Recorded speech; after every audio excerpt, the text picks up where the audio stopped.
हम आपको तैमूर राणा से जुड़ी 10 कहानियां दिखाना चाहते हैं। समझिए कौन है ये तैमूर राणा और कैसे इसने आतंकवादियों की मदद की थी मुंबई को दहलाने में।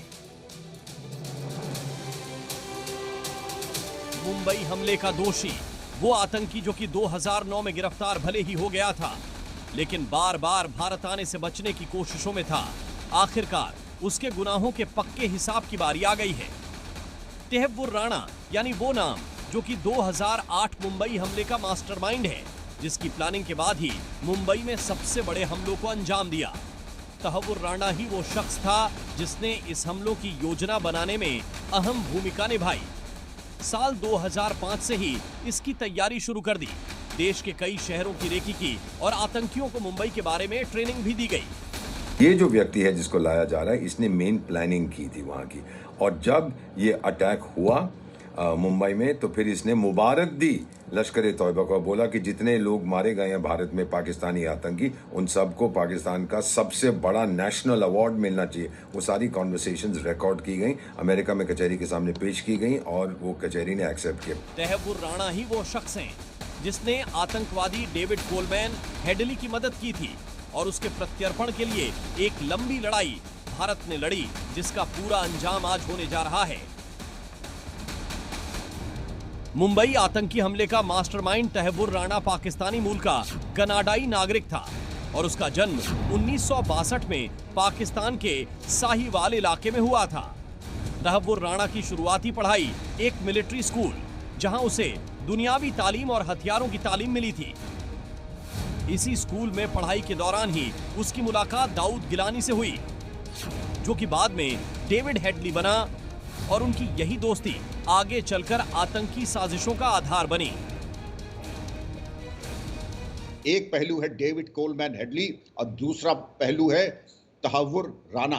तैमूर राणा हसन अब्दाल मिलिट्री एकेडमी का, पाकिस्तान के आर्मी का वो डॉक्टर है और इसकी क्या हैसियत है, फर्स्ट वर्ल्ड इमिग्रेशन एजेंसी। लेकिन जब अपना सोना खोटा होता है तो गैरों की बनाती है। बंबई में इसने दफ्तर खोला डेविड कोलमैन हेडली की पूरी व्यवस्था की भ्रमण कराने की। अपराध और आतंकवाद की दुनिया में पूरी तरह शामिल होने से पहले तैमूर राणा ने पाकिस्तान में ही मेडिकल की पढ़ाई की और पाकिस्तानी सेना में बतौर मिलिट्री डॉक्टर भी रहा। तैमूर राणा की पत्नी भी एक डॉक्टर थी।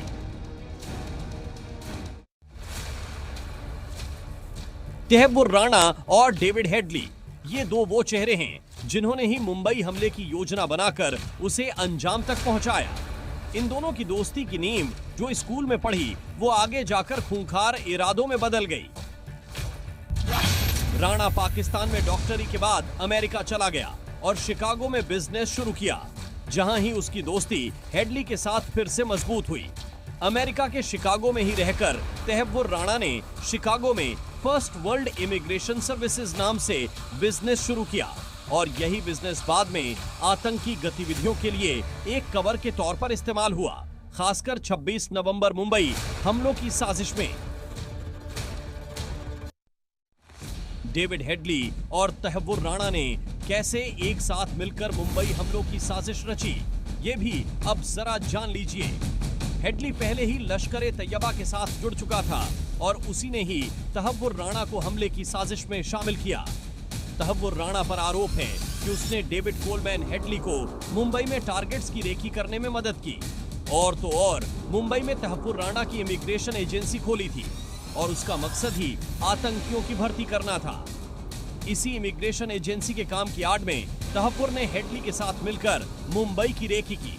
उसकी सारी जानकारी पाकिस्तानी खुफिया एजेंसी ISI और लश्कर को मुहैया करवाई और उसकी ही जानकारी के आधार पर 26 से 11 जैसा हमला किया, जिसमें 170 से भी ज्यादा लोग मारे गए। लोग हैं जो इस मामले से जुड़े हुए हैं या धागे उनसे जुड़े हुए हैं, उनके खिलाफ भी कार्रवाई करनी चाहिए। जहाँ तक मुमकिन हो हम सभी गुनहगारों को अपनी अदालतों में पेश करवाएं और उनके साथ इंसाफ करें, तो ऐसा लगता है कि हमारी फौजदारी कानूनी प्रक्रिया जो है वो मजबूत है। और मुझे फ़ख्र है कि हमने तैमूर राणा को पाया है। तैमूर राणा साल 2005 में लश्कर से पूरी तरह जुड़ चुका था और तभी से ही उसने मुंबई हमले की पूरी प्लानिंग शुरू की थी।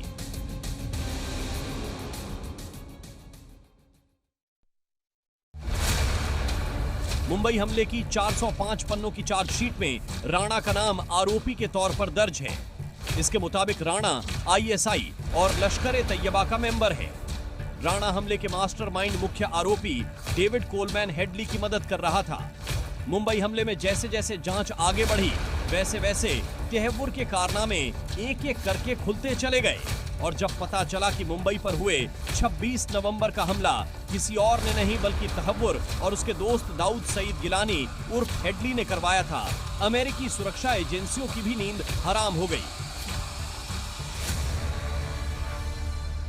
तहव्वुर राणा के नाम का खुलासा डेविड हेडली की गिरफ्तारी के बाद हुआ था, जिसमें उसने राणा के खिलाफ गवाही दी थी। उसने बताया कि राणा ने उसे फर्जी दस्तावेज और पैसे दिए थे जो हमले की तैयारियों के लिए इस्तेमाल हुए। हेडली की गवाही ने राणा के खिलाफ सबूतों को मजबूत किया। हालांकि राणा के वकील ने दावा किया कि वह हेडली की साजिशों से अनजान था। हेडमैन साहब हैं डेविड कोलमैन हेडली, इन्होंने ये सरकारी गवाह बन गए, अप्रूवर बन गए और इस आदमी को फिक्स कर दिया। इसकी उन्होंने कुर्बानी दे दी। जबकि ये डार्लिंग होते थे, उसके बाद फिर ये तहव्वुर बनने का वो तो बदमाश है, डाकू है, चोर है, तो फिर दोनों में आपस में फूट पड़ गई।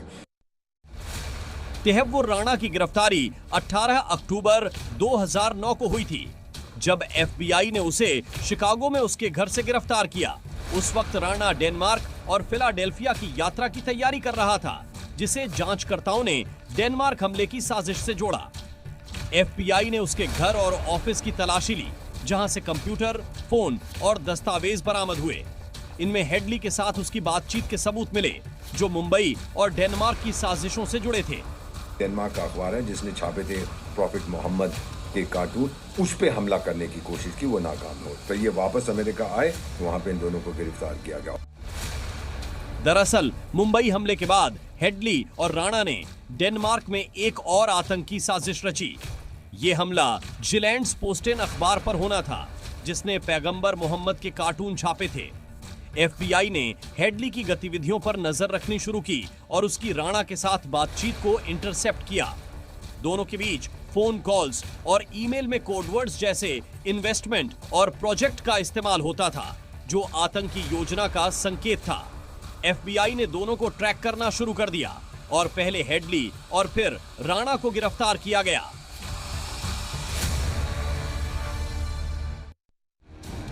साल 2009 में गिरफ्तारी के बाद तहव्वुर राणा के गिरफ्तार होने के बाद से ही तहव्वुर राणा के प्रत्यर्पण को लेकर भारत ने तैयार कर दी थी। 2011 में भारत की एनआईए ने राणा के खिलाफ चार्जशीट दाखिल की और 4 दिसंबर 2009 को पहली बार डिप्लोमेटिक चैनल से राणा के प्रत्यर्पण की मांग की गई।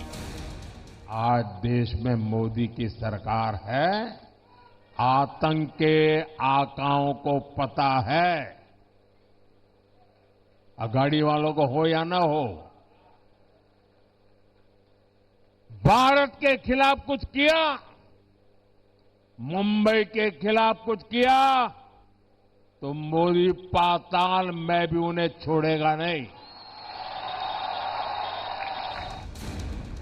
2019 के बाद 10 जून 2020 को राणा की अस्थायी गिरफ्तारी की मांग करते हुए एक शिकायत दाखिल की गई। राणा ने अमेरिकी सुप्रीम कोर्ट में 13 नवंबर 2024 को एक याचिका दाखिल कर लोअर कोर्ट के फैसले का रिव्यू करने की मांग की थी, जिसके बाद इस साल 21 जनवरी को सुप्रीम कोर्ट ने भी राणा की याचिका खारिज कर दी। तहव्वुर राणा भले ही अब भारत आ गया, लेकिन उससे पहले 2011 में शिकागो की अदालत ने मुंबई हमले के लिए सीधा जिम्मेदार नहीं माना था, जो कि भारत के लिए बड़ा झटका था।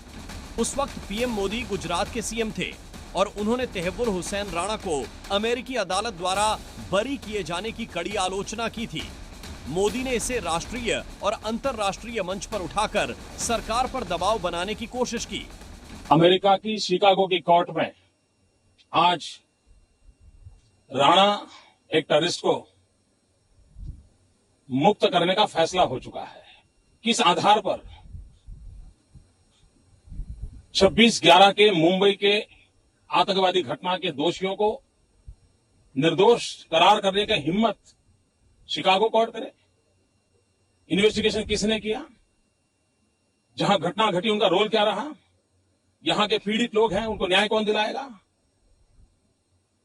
अमेरिका ने पाकिस्तान को खुश करने के लिए ये मिली भगत से कोई पैंतरा रचा है, कोई व्यू बनाया है?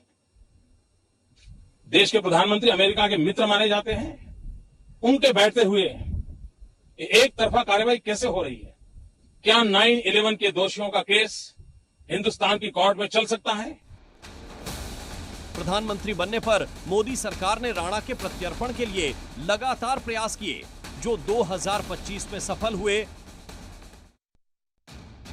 प्रत्यर्पण से बचने के लिए तहव्वुर राणा ने अपनी तरफ से हर संभव कोशिश की, लेकिन वो भारत सरकार के मजबूत इरादों के आगे कामयाब नहीं हो पाया। राणा ने अपनी याचिका में यह तक दावा किया था कि वो पार्किंसन रोग से पीड़ित है और भारत भेजे जाने पर उसे प्रताड़ित किया जा सकता है, लेकिन उसकी हर कोशिश नाकाम रही।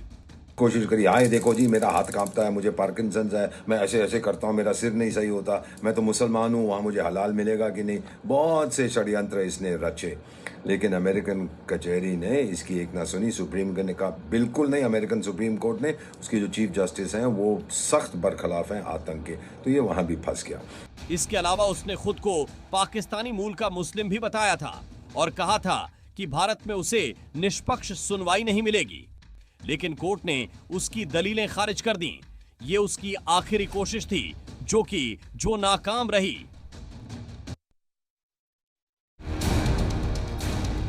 छब्बीस नवंबर मुंबई आतंकी हमले के मास्टरमाइंड तहव्वुर राणा को भारत में उसके साथ कठोर से कठोर व्यवहार किए जाने की आवाज उठने लगी है। मुंबई हमले के चश्मदीदों की मांग है कि उसके साथ कोई नरमी नहीं बरती जाए, साथ ही उसके खिलाफ जल्द से जल्द मामले की सुनवाई पूरी कर उसे फांसी पर लटका दिया जाना चाहिए। अजमल कसाब का जैसा अंडा सेल, बिरयानी इतना सेवा देने की जरूरत नहीं है। इसके लिए एक लॉ बनना चाहिए अलग से, आतंकवादी लोगों के लिए एक सिस्टम बनना चाहिए कि 2 से 3 महीना में फांसी दे दिया जाए या 20 रास्ते पे गोली मार दिया जाए। उनको ला के बिरयानी खिलाओ, करोड़ों रुपए खर्चा करो, पैसा वेस्ट है। इतना ही नहीं, उसके भारत आने पर मुंबई हमले के पीड़ितों ने खुशी भी जाहिर की है। ये इंडिया की सबसे बड़ी जीत हो रही है आतंकवाद के खिलाफ के लिए, तो मैं इस बात से बहुत खुशी हो रही है मुझे। मैं पहले तो इंडियन गवर्नमेंट की और यूएस गवर्नमेंट की मैं धन्यवाद कहना चाहती हूँ उन्हें कि इस बात को उन्होंने, यूएस वाले ने भी हमें काफी सपोर्ट किया है हमारी इंडियन गवर्नमेंट को, तो इस बात से मुझे काफी खुशी हो रही है। मेरी एक ही मांग है कि तहव्वुर राणा को लाने के बाद उससे जल्द से जल्द एक इन्फॉर्मेशन निकाले आतंकवाद के खिलाफ और तहव्वुर राणा को भी जल्द से जल्द फांसी की सजा हो।